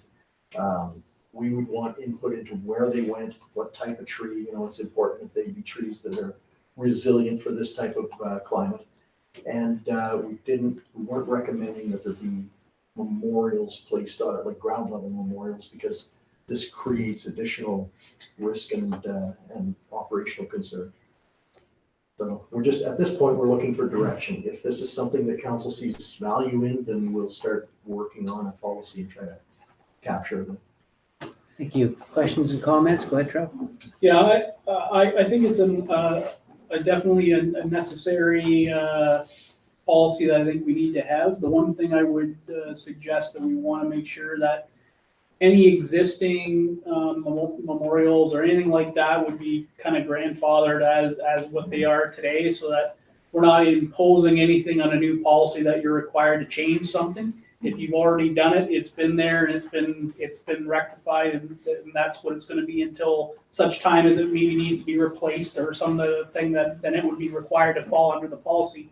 I think in my mind, it's just another housekeeping item that we need to ensure that the assets that the municipality are going to be taken care of, if these are types of things that we're going to be looking after, that there's an understanding between the individuals who are providing the memorial and the municipality to understand how they're going to maintain it and how we make sure it's maintained in the right way. Any other questions or comments? Go ahead. Through you, Chris. Reeve. Sean, I understand the ground-based memorial for a tree, but for the bench, you go to a lot of municipalities and it's donated by or in memory of the folks paid $500 plus for that bench, and that's how they memorialize their loved one. I'd be saddened if we do not allow that, at least on benches. Through you, Reeve. Well, the idea would be that we certainly would permit memorialization benches. What we're more concerned with is that standardized municipal style, so that you didn't see a granite bench here and a 4-foot bench there and a wooden bench here and steel bench there, you know.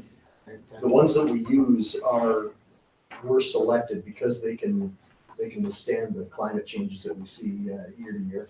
And then typically what happens is that there's a brass plaque placed on the bench. Perfect. Go ahead, Paul. To me, it's a win-win situation.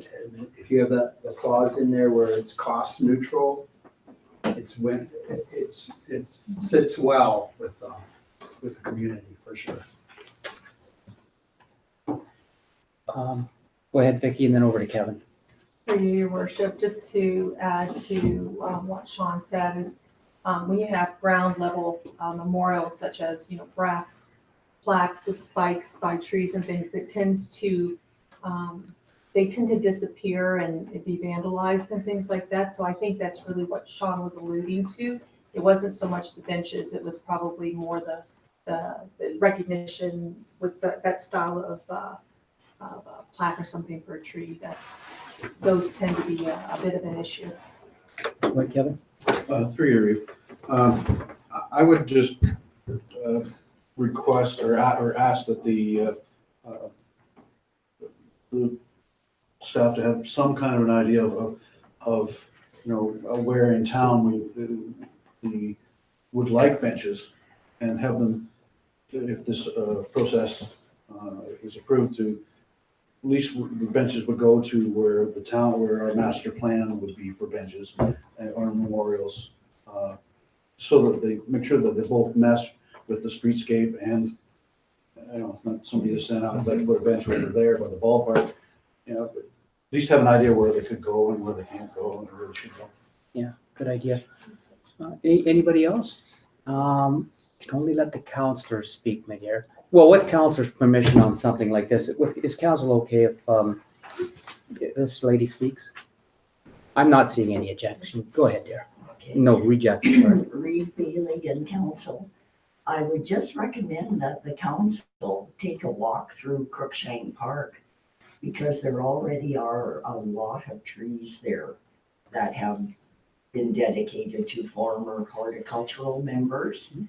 And also there's a tree in the park along the lower trail that a family has had planted. And have a look at the plaques that are on the stones. Sometimes there's a stone there, or right on the tree, or by the tree. Have a look at those plaques, you know, when you're developing your policy, because they're with a lawnmower or anything else that goes through the park. But, you know, just a suggestion to walk through Crookshank Park and see what is already there.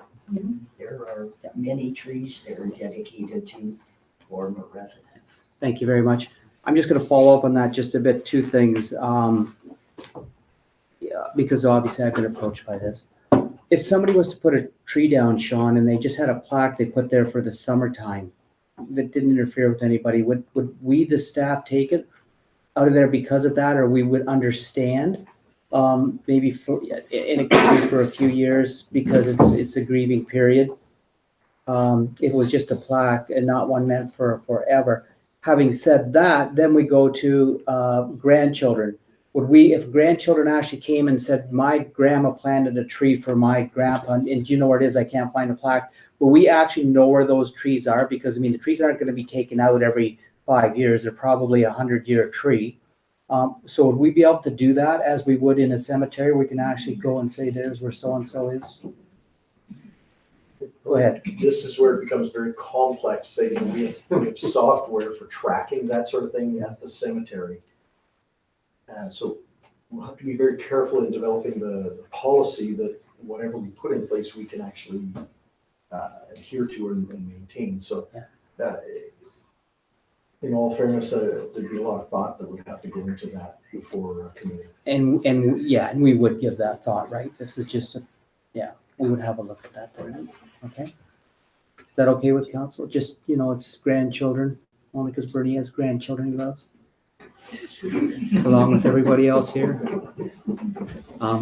Anyway, okay, so any more questions or comments? Seeing none? My comment only, Marie Bailey, is the policy can be provided, whatever the policy is, all these questions and comments and stuff. Yeah. I think staff are understanding what possible motives. Yeah. I think the conversation really needs to be what is the priority of a cost neutral program? Because if it's a cost neutral program, some of these other things would be deterrents to cost neutral. And I think that's the conversation I think everybody needs to understand it if we want to have, and really from memorialization, some of the onus has to be on the memorial art. You memorialize something, your family needs to know where it is or whatever. It really, in my mind, in my opinion, should not be the municipality to track somebody's memorialization of something. So, but that can be all brought up into the policy discussion about, and council can look at it the next, when the policy's done is, but it's really about cost neutral in my mind. Yep, and I agree with you, and I did take my 80-year-old mother to a place called Milford, and we found her grandmother and her mother, and they helped us, and I'll always be thankful to that little community. And it's way up in Kingston somewhere. I'd never been there before, haven't been back since, but it was very important to her. Having said that, let's call the motion. All in favor? Carries. Thank you.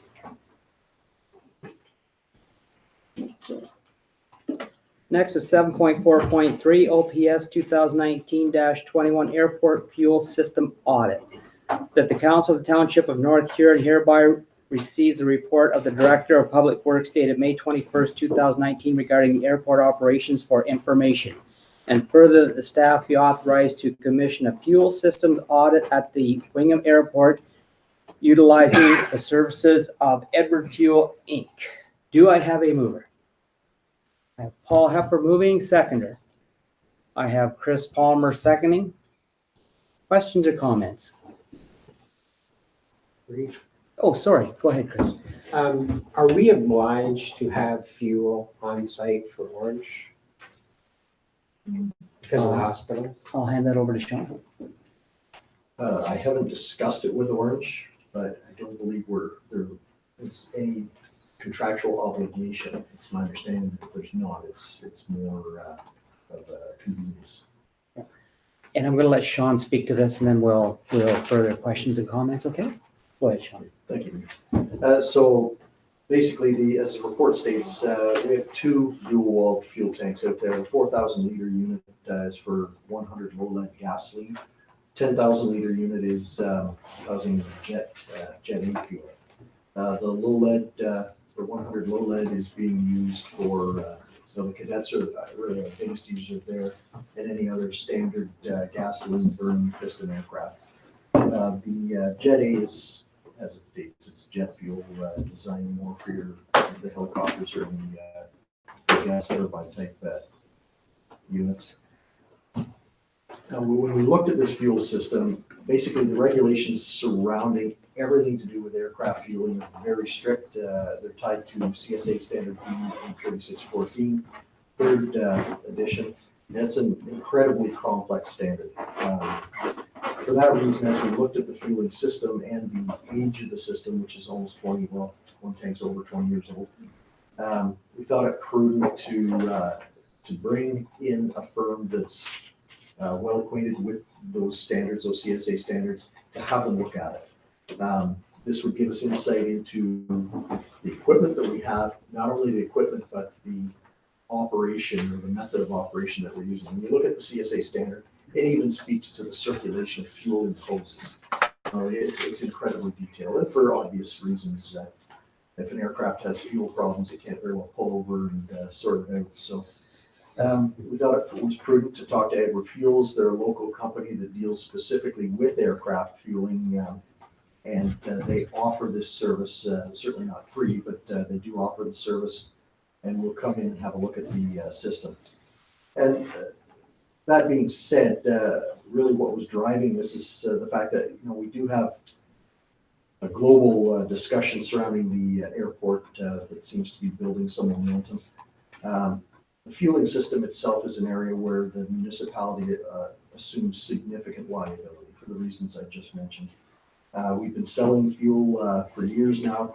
Over the past 7 years, on average, our return on investment's been about 12.6 cents on the dollar, with an average net income or net revenue of $2,693.88. So that being said, I think it's very important, and I would request that council would allow me to bring this audit company in just to have a look at the system and to make sure that in every way, shape, and form we are compliant and that the equipment that we're using is compliant for the purpose we're applying. Though, if I might mention one other thing, just something for future consideration. The downside or the flip side to any audit process is that once they identify something, it behooves us to respond to it. So this could drive future discussions as to how we handle fuel as we move forward. Questions, comments, or concerns for Sean? Go ahead, Kevin. Through you, Reeve. Just reading through here that the Apex carries typically carry their own fuel inventory on site, and do carry A-fuel. Could that be purchased through them? They have a site, they have a fuel on site. Why do we have to have fuel too? The same fuel. Good, Sean. Thank you, Reeve. And again, part of that whole global conversation, I think really kind of the first step is to confirm what we actually have there for fueling equipment. In talking to Apex, the owner was very clear that he typically has more fuel inventory of his own than we carry. But first step in my mind was look at what we have and then start building and planning beyond that. Other questions or concerns? Sean, when you said about, let's just say they condemn the tank, then we would have to take the tank out, or we would be responsible to spend $100,000 or whatever the price might be to put another tank in because it's there now, or we could make a decision. Yes, I believe that would be the driver for that next decision. Are we in the business of selling fuel, or are we offering an airstrip without that service? And so I don't see any obligation to sell fuel. Yeah, but I think our obligation is to sell fuel safely. Yeah. We don't have a person on site doing that. I recall saying that was gentleman's agreement. You come and fill the tank up and let us know how much you got. We have a very relaxed arrangement when it comes to fuel sales right now. We do have an individual who's available or who's often available. In the absence of his availability, locals work on that owner system with us. How many planes besides the air? And I'm not going to get into this too much because you're going to see a little further down. We're going to take it further. How many planes would be out there right now? I don't have the stats in front of me, but just to ballpark, I think the average, they did an audit or a survey in 2016, I believe, in preparation for the last airport feasibility study. And of the 20, I think there was under 200, please don't quote me, but there was under 200 routine flights, and then there was a couple thousand cadet flights. So the cadets are the heavy user, the rest is quite a bit less. Yeah. Just so council's aware that I brought the airport up. I want to have conversations. You're going to see a little further down here, but I brought the airport up at county too. And it's on the agenda for county. It didn't make the first list, but it's on the second list, and I believe will be discussed this year on supporting. There's ourselves and Goderich. We both are under the same situation where we are responsible and pay for the airport, but the airport is actually in another community. So the Wingham Airport isn't in Wingham. It's in Morris Turnberry, but North Huron foots the bill for it. In Goderich foots the bill for it, the town of Goderich, but it's in ACW. They have the same concern. So I've talked to the mayor and the deputy mayor over there, and we pushed it at county council, and it is on the list for county council to have a discussion with, because the county seems to be under the impression that they are important and they do make a difference. I, as your am under the impression that that's fine, then help us pay for them, because it's costing us too much money. It's all about money at the end of the day, and we had the discussion about other things. So know that it is on the county's agenda too, and today in the meeting I hope to pass a motion that we're going to sit down with the county and Morris Turnberry and see if we can't start working some kind of a deal out or maybe take over the land that's sitting on top, underneath the airport, and call it North Huron. That would work for me too, but I didn't say that out loud, did I? Anything? Oh, go ahead, Sean. Sorry, thank you, Reeve. Just to qualify that earlier statement, I just pulled up another report, and based on 2016 data, the facility saw approximately 175 aircraft movements per year, plus an additional 2,600 movements by the aircraft, or air cadet. The cadets, yeah. The numbers were close. There was a question over here. Go ahead, Chris. Yeah, through you, Reeve. Sean, okay, Apex carries some of its own fuel. Say we did pull because the report went south on us. With the cadets, do we allow, say the cadets to have their own fuel system? Like we seem to be allowing Apex. Just wondering. Good, Sean. Thank you, through you, Reeve. I think that, without getting too far ahead, I think that there's a number of options that we can explore should we find that fuel sales are not viable. The cadets already have a fuel tank on site that they use for vehicle fuel, not for aircraft fuel, because again, there's different handling requirements. There's discussions that can be had with Apex, with the cadets, with there's a number of options we can look at, but it really depends on the outcome as a starting point of this fuel audit, this fuel system audit. So. Yeah, handling fuel for them would be good training. Go ahead. Yeah, I think, without getting way too ahead of ourselves, let's see what the audit tells us, and then have the policy or have the requirements that we need to do in order to make it safe or not safe or whatever the case may be. We have no idea what the audit's going to tell us. So I think we wait till the audit comes and finds, and then that's going to drive more conversation and more questions. So It is. Okay, thank you. Any other questions or comments? Seeing none, I call the vote. All in favor? Carries. 7.5, there's no report from the fire department. 7.6, no report from the building department. 7.7, no child care department reports. Even Dwayne doesn't want to talk to us tonight, so correspondence. 8.1.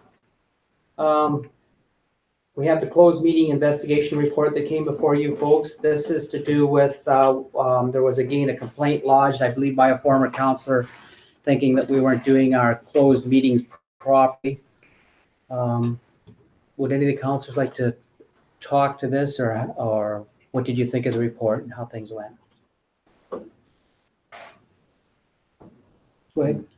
I thought it was a fair report. I can only say that any inconsistencies that were in the report would have to fall on a lot of us with just being new at this council and procedurally. Yeah. I thought it was a fair assessment. Yeah. Anyone else? Go ahead, Chris. Also, it was tough for us because we had delicate information to deal with, and we know we're not supposed to vote, but I guess there is, you are allowed, it's handled properly. And I guess our issue was that we didn't get maybe enough of the delicate information out to when we went public, but that's a learning process, like for heaven's sakes. And I think we'll look at it as smart as we can if there's a next time or when there's a next time. But yeah, I thought it was a good report, and I thought we handled ourselves, looking back, right? Yeah. But we could have just added a little bit more information to the public. Yeah. Period. Anyone else? Go ahead, Trev.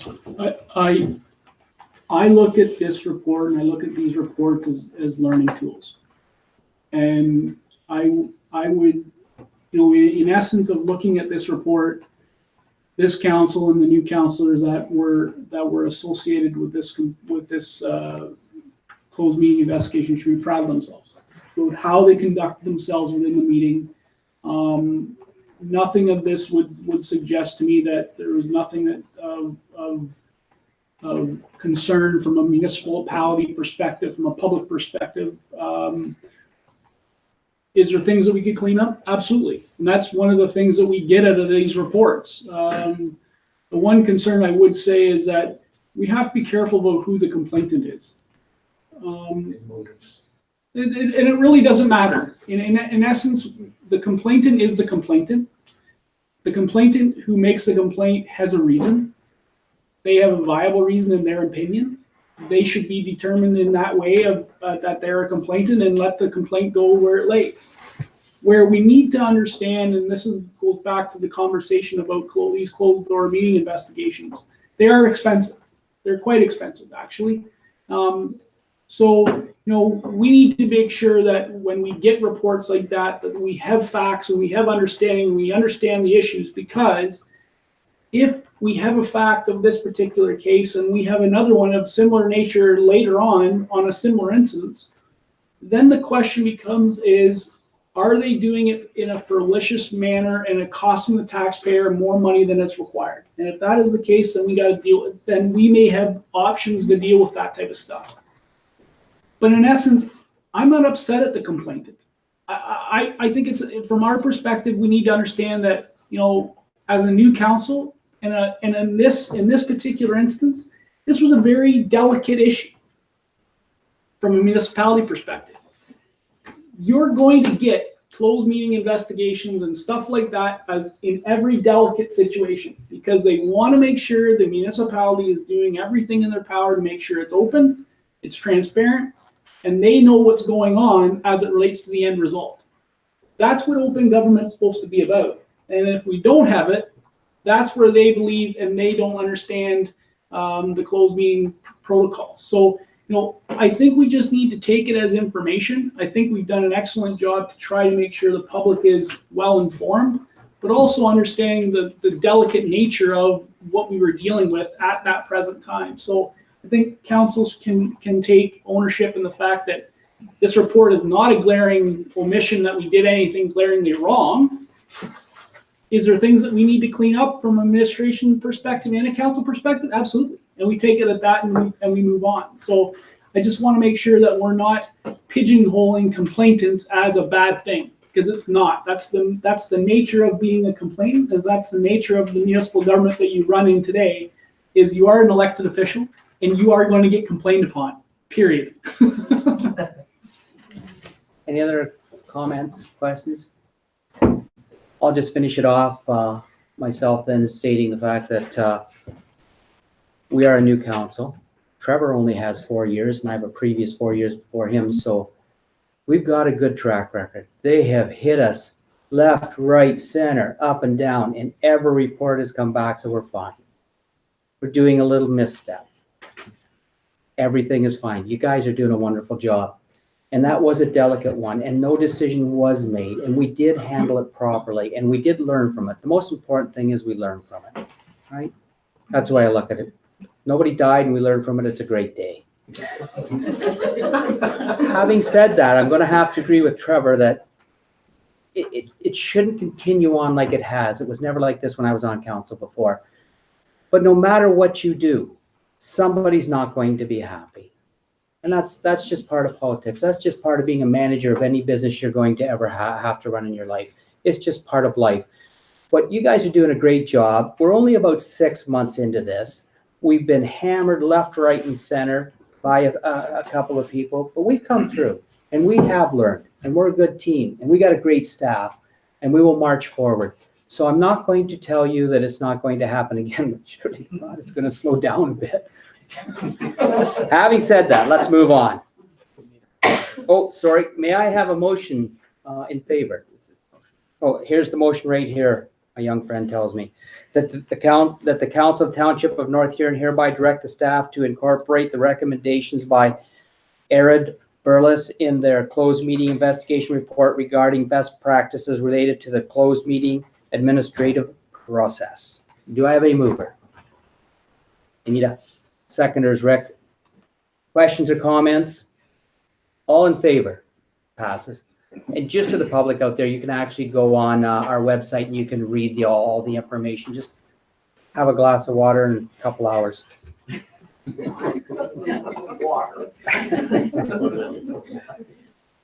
Okay, we have, after that, we have 8.2, Rick Kester, President, 2019 Ontario Good Roads Association.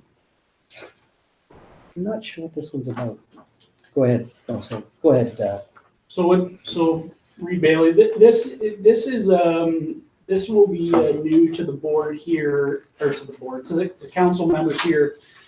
So about 5 years ago, Roma, the Rural Ontario Municipalities Association, and Ontario Good Roads Association had a joint meet, like they had a joint conference. So it was held in Toronto. They held this conference. It was a joint session. So councils could go and do one conference and get best of both conferences. After a year, so I believe it was after 1 year, there was a disarray between the Roma board and the OGRA board about the way we understood it at council the last time was a falling out of how proceeds from that conference were going to be allocated to Ontario Good Roads and to Roma. So what happened was they split. They had an amicable split, so we said, and Roma did their conference and the Ontario Good Roads did their conference over the last 3 years. What this is coming out is now is Ontario Good Roads is hoping to go and back and join the Roma conference as a one conference. And the Rural Ontario Municipalities Association are saying, no, thank you, we're okay, let us continue on our own. So at the end of the day, Roma has seen significant influx about their conference. Their conference has actually grown exponentially since 4 years ago.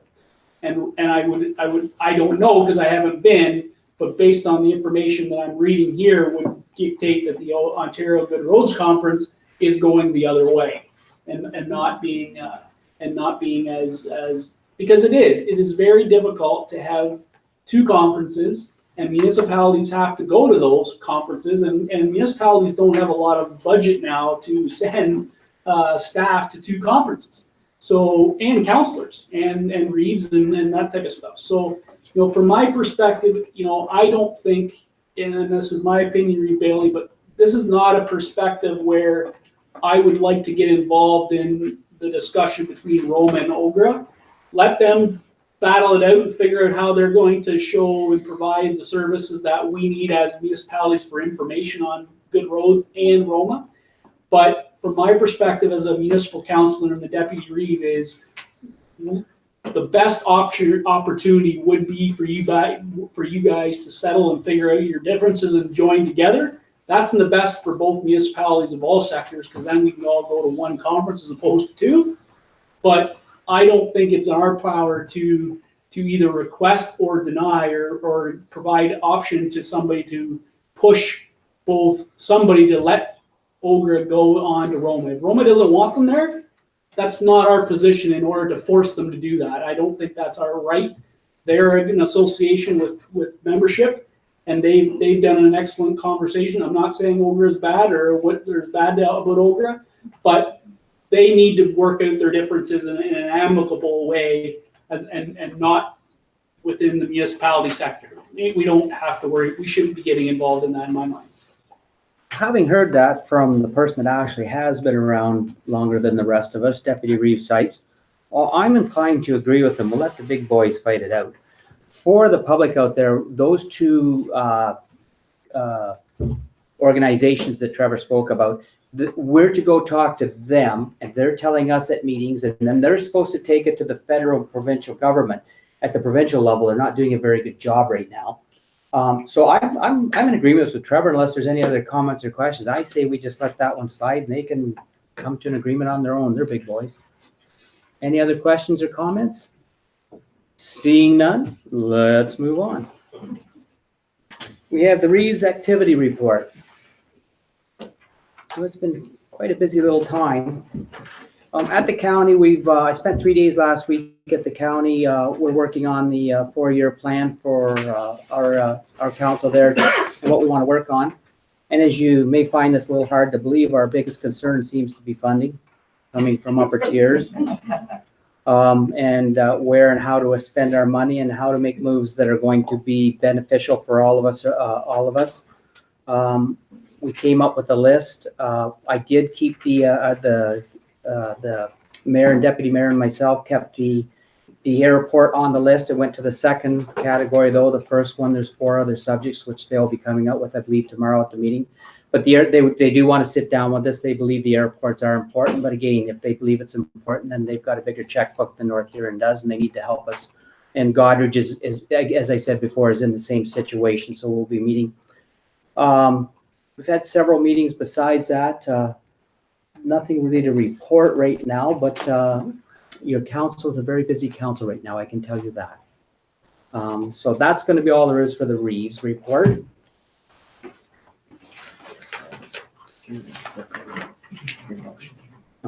So I do have a motion at 9.2.1, and that the council of the Township of North Huron hereby directs staff to organize a meeting between North Huron, Huron County, and the municipality of Morris Turnberry regarding costs to operate and maintain the Richard Levan Airport. Do I have a mover?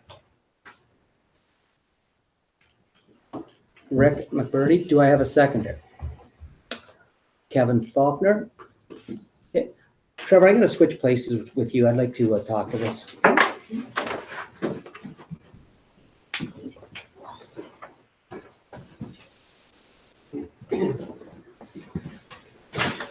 Go ahead, Rebellion.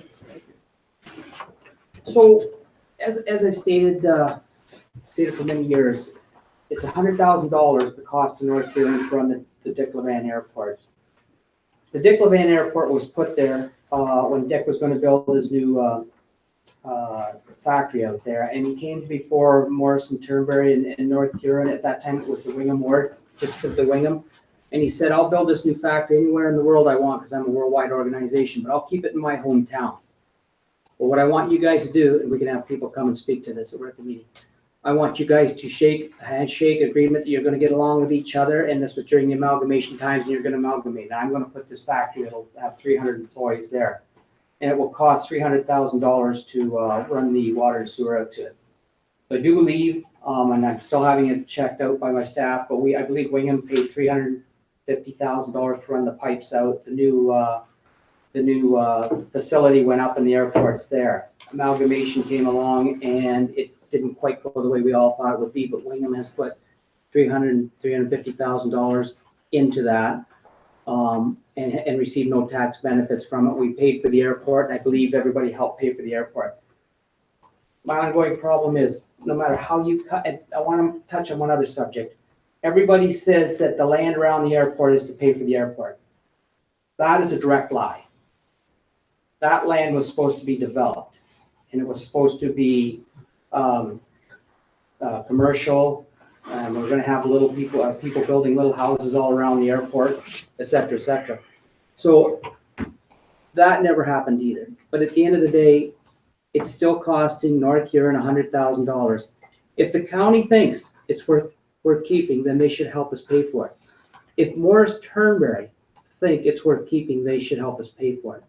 They should at least make the land around the airport air friendly, and I forget the proper terminology for it, but right now somebody actually could put a silo right up in front of the runway on either end. It's not in North Huron, so we cannot commit to that. It's in Morris Turnberry, and we asked them to commit to that, and to my knowledge, they've never committed to that. So we need to have this conversation with the county. We need to have this conversation with Morris Turnberry. As I said, Godrich Township is in the same situation. And we need to come to some financial arrangements that works for all of us if it's truly needed according to the county and to our neighbors. I'm just not understanding why it's costing my town $100,000 a year to run it. The $60,000 a year we get from rent for renting the land out to a farmer does not have to go towards the airport. Yes, it helps pay for the airport, and that's why the airport only shows a loss of $40,000 a year. We could take that $60,000 and we could pave streets in East Wallinosh. We could fix the street right behind us here, Edward Street. There's so much we could do with that money.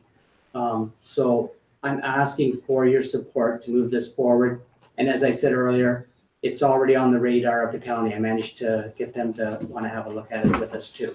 So I would appreciate your support to move this forward. Thank you. Okay, so we have the motion on the floor is that the council of Township of North Huron hereby directs staff to organize a meeting between North Huron, Huron County, and the municipality of Morris Termini regarding cost to operate and maintain the Richard Levan Airport. And it was moved by, it's not been moved yet? Oh, it's been moved by Rick and seconded by Kevin. Is there any? No, yeah, The other way around. Yep. the other way around. I have moved by Rick and seconded by Okay. Kevin as well. Are we in agreement of who the mover and the seconder is? As long as they're all right. Okay. Is there any other comments to the motion? Councilor Palmer? Sounds like a good idea, Reeve. Can we get all the players to the table though? Will they come? Whatever gets hammered out, we find out, but I know Morris Turnberry probably, they like it the way it is. And I sure hope, have you discussed any of that? Maybe you're not privy to it, but, or we're not privy to it, but have you had any little discussions with their mayor up until now to get a feeling of it? Through the deputy Reeve. No, there's a bit of a situation where the deputy Reeve came to me after I was elected, and as you know, I went around individually, met each one of you. And there was a situation where he told me that Jamie Heffer, the new mayor of Morris Turnberry, if I sit down and had a conversation with him, he'd get out and walk out up in the meeting. I have talked to Jamie about that. And he said, yes, he did say that. And I said, I understand, because if you're not paying anything for things, I do understand. Why would you want to be? It's going to end up costing money. There's no hard feelings. This is not on a personal side at all. Jamie and I chat at the county all the time.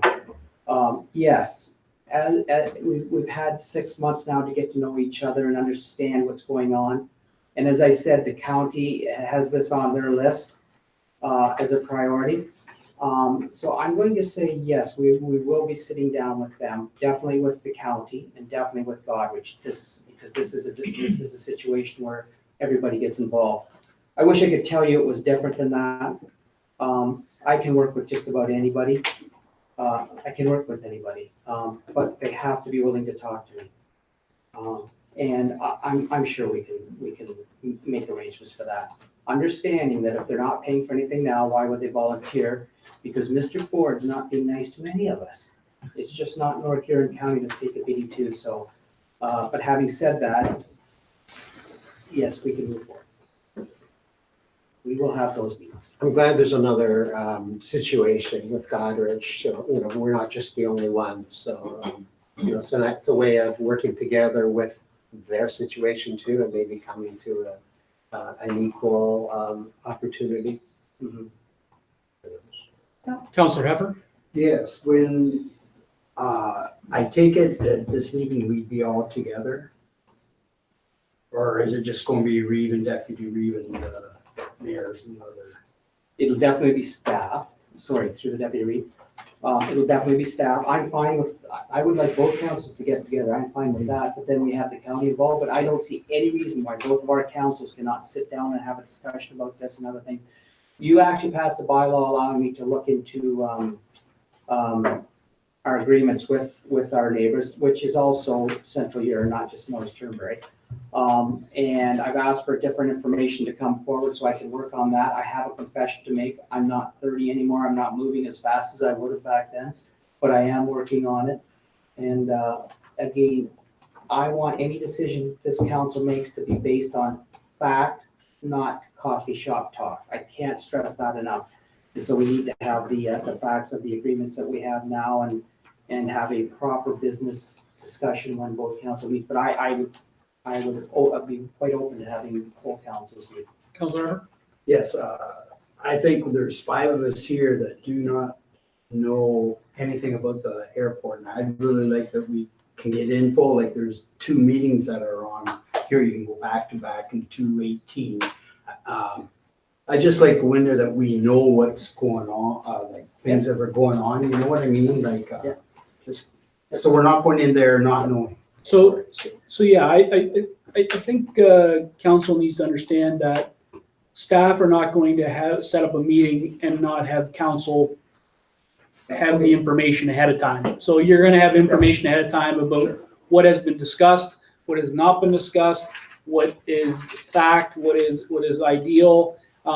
This council needs to make their own decisions on what the information has been given. The other council had the information and they made a decision on how they see it fit. So I don't think that any meeting that this council would go to we would take anybody in as cold turkey and have you walk through it as you go. And I think in all honesty, I think the fact that these are delicate discussions that need to be happened. We as council need to have frank conversations with our counterparts in Morris Turnbury and Central Huron and any municipality, but for that matter, that we share stuff with. So, I think those delicate conversations are best had together in a room where you can have respectful conversation. And when you leave the room, you have respectful conversation, you shake hands, and you leave. The fact that Morris Turnbury's council is just as new as North Huron's as well. So I think the fact that we're all kind of working together and learning our process is the sooner we can get together in a room and understand each other's motives and and what we're looking for, I think we'll all be better off in the sense of the matter. So, Paul, I apologize. When I said I meant we. You know that I'm a team player. Yeah, and I'm glad you pointed that out because I did say I quite a bit there, but it's truly we are the team and always have been the team. We will be the team for 4 years. Okay, is there any other comments to the motion? So just to be clear, Councillor McBurney moved. Councillor Faulkner seconded the motion that I read. All those in favor? Carried. Bill, you can. Thank you, Jerry.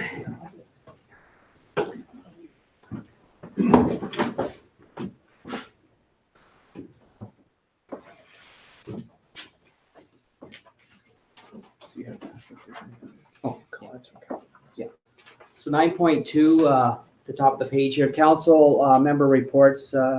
That's two apologies, Paul, because I forgot to ask you guys for your reports. Go ahead, Paul. Yeah, we had, through the government deal, police extra uniforms didn't move. And I thought it was really great, came up that Dominican Republic could take them. And so they all they're going on their trip overseas and be used. These gentlemen just go out there with shirts on and Alicia written on the back of them. A lot of them don't even have guns, so I think is really good by having a place like that to go to. They're going to be used. Yep. We didn't give them guns though. No. It's the holsters. Sorry.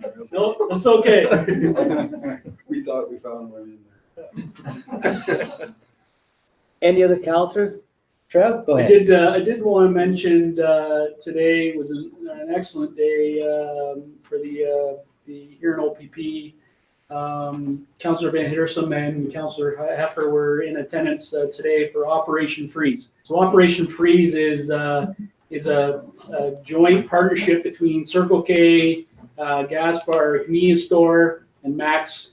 For those who are in Max, because they still have some Max still available, milk, as well as the OPP, and in this case here in detachment, as it relates to Operation Freeze, which is providing youth an opportunity to redeem a coupon for positive information and positive things in the community. So there was a grade, I'm not exactly sure the age group that was, but there was a class from Maitland River Elementary School that were in attendance today. And they were greeted with a coupon for a Froster, which they thoroughly enjoyed, and got to see police dog as well, and got a picture with the Huron OPP detachment basically about a program that is teaching youth that, it's good to be good, in essence, in the community. And it's kind of nice to see that the kids, there were some kids that had seen the operation before in other communities and other areas, and they seem to resonate with that information. And I'm glad that the OPP were there to, and I'm glad as the North Huron Police Services Board Chair that I was able to partake in the event. And it was, it's definitely good news for the youth of the town that the police aren't bad. The police are here for a reason. There is generally not always a bad thing with regards to the OPP and police in our neighborhood. So, anything that they can do good and pass along is good for the community. So I just wanted to pass that along. The other thing I wanted to mention is, the positive things in this community every day that I read on social media, in my mind, don't get the proper notary in not only in this council, but even in the public. We get a number of community members who are getting awards and positive feedbacks. There's another award I just read on social media about the youth in Blythe. Again, we got another award. These types of things that we have in this community, from partnerships with other municipalities, from partnerships with other groups, conversations that we're having need to become front and center in our community, and not necessarily the dumb and bad news that we have in this community. Because, we can dwell on the bad news all we want, but what's going to make this community a better place to live is we start focusing on the good things in this community and less on the bad things. We're going to have to deal with the bad things. They're going to come and go. But we need to start focusing on the positivity in this community, and that will start driving innovation, support, youth involvement, that type of stuff. Youth don't want to be involved in a group that all they do is hear what the problems are. They don't want to hear it. They want to hear, how am I going to make a difference? And that's the part we talked about last meeting with rural healthy change for kids and that type of stuff. Youth want to be involved. And how do we make them involved? We provide them a direction and provide them support by being proactive and being supportive, as opposed to negative all the time. And I think, as a hope, my hope is, effectively as of today, my hope is that council can come each meeting and provide one positive, influential thing that happened within this community once every council meeting. So that's the type of information. We talk about all the negative and all the reports and all that stuff. But if we can start providing reports about what the positive impacts of our community are, and those things get put in the media, we might be a better place to live, and people might start resonating with the township of North Huron as being a positive influencer in the community as opposed to the negative. So that's my push to council, is let's start trying to talk about not only what we've done, but what news items out there that we've been positive and that we can bring to talk about in our community, because I think that's the things that we need to start resonating to. Sounds like homework, Trevor. I hate to give homework to council, because that just means I'm going to have it too. So don't worry. Anyone else? Go ahead, Anita. I went to the Huron County Official Plan Review Workshop last week in Clinton. Councillor Heffer was there as well. They expected it's a land use planning document, and it's going out for community consultation right now. They expected about 50 people. There were about 150. It was great. We worked in groups of 10, 8 groups of 10, about housing, climate change, environment, agriculture, transportation, all kinds of things that the community thinks is important for Huron to look forward to. So it was a really positive meeting and lots of community involvement, and that's very important. I heard that it's one of the biggest turnouts they've had. It's really great. Yeah. Anyone else? Seeing none, I'll move on to 9.3, comments by members. Or maybe I'll just move on to 10. Notice of motion, none. 11, bylaws. 11.1, bylaw number 49-2019, a bylaw to appoint the Housing Bridge Dam Committee. Do I have a mover? So move. Trevor, seconder. Anita?